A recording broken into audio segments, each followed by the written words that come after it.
सुबह के 9 बज चुका था।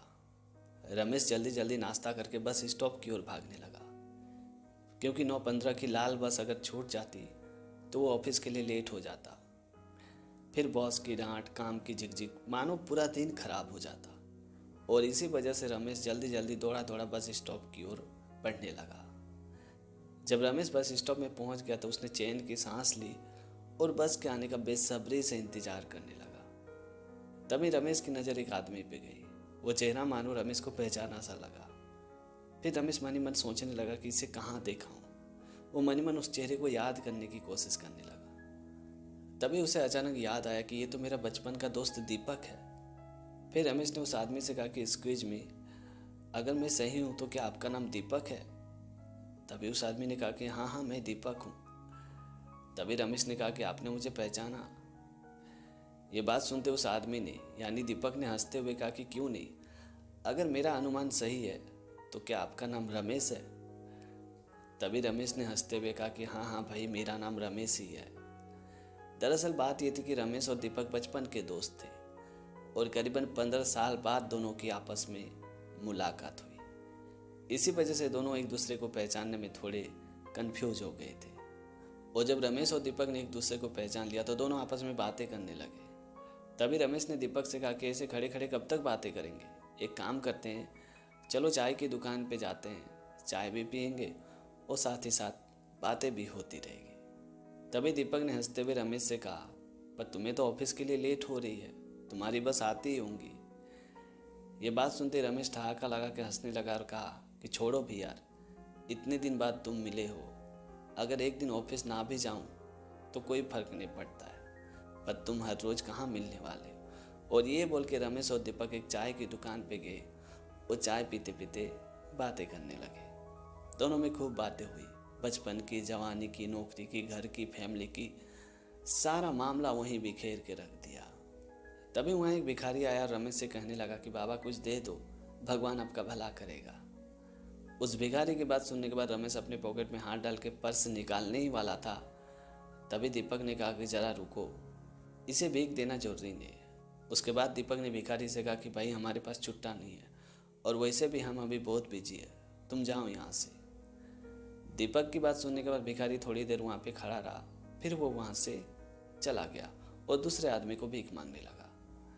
फिर रमेश और दीपक बातों में बिजी हो गए। तभी थोड़ी देर बाद वहाँ एक जूता पॉलिश करने वाला आया और रमेश से कहने लगा कि साहब जूते पॉलिश करवा लो, बड़े अच्छे से चमका दूंगा। तभी रमेश ने अपने जूतों की ओर नज़र डाली और कहा कि भाई साहब, मैंने सुबह ही जूते पॉलिश किया है, मेरे जूतों में पॉलिश करने की कोई ज़रूरत नहीं है। और ये बोल के रमेश दीपक से बातें करने लगा। तभी दीपक ने रमेश से कहा कि तुम एक काम करो, तुम अपने जूते पॉलिश करवा लो।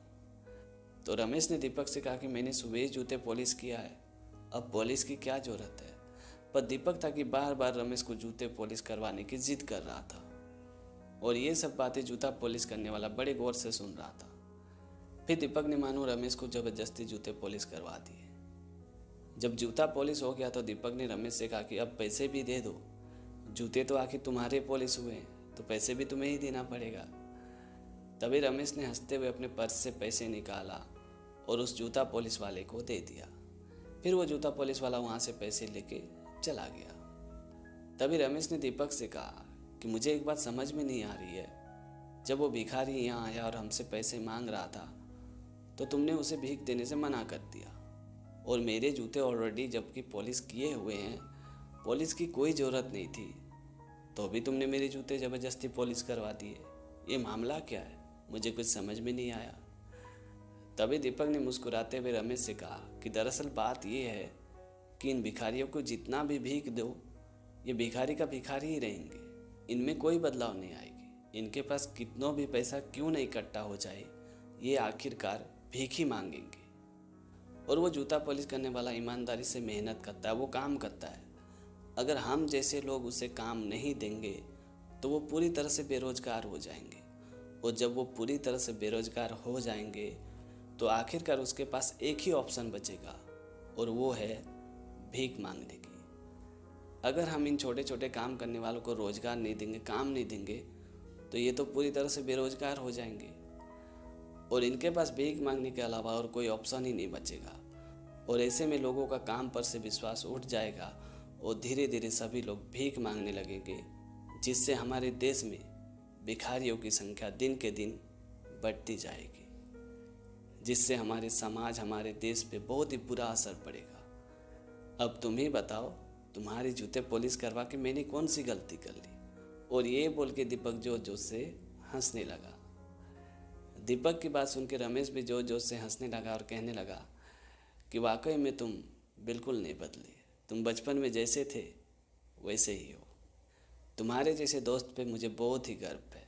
और ये बोल के दीपक और रमेश जोर जोर से ठहाका लगा के हंसने लगे।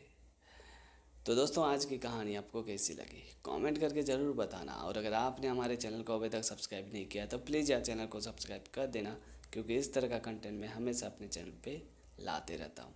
तो आज के लिए इतना ही, मिलते अगली वीडियो में एक नए टॉपिक के साथ, एक नई कहानी के साथ। तब तक के लिए जय हिंद, वंदे मातरम।